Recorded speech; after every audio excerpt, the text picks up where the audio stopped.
असम का मुख्यमंत्री हिमंत बिस्व शर्मा आज डरा हुआ है, क्योंकि उसको पता है जब आने वाले साल में सत्ता उसके हाथ से जाएगी, कहां कहां उनके परिवार के लोगों ने जमीन जब्त किया है, एक एक माटी का, एक एक इंच जमीन का हिसाब लोगों को देना होगा।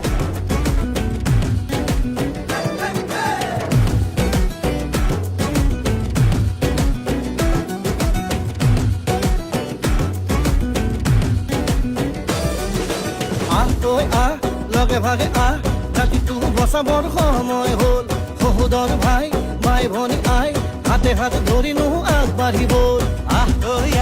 মিলি তুলি নতুনৰ কথাবোৰ শুনিবৰ হ'ল, অসমীয়াই মুখনি চাই একতাৰ এনাজৰি বান্ধিবৰ হ'ল। এই প্ৰগতি আনিব কোনে, শান্তিৰ গান গাব কোনে, দুখীয়া নিচলাৰ দুখবোৰ আঁতৰাই হাঁহি জিলিকাব কোনে।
বিভাজন কৰে মাটি ভেটি বন্ধ কঠুৱা ইহঁতকে খেদি পঠিয়াব বাৰু কোনে।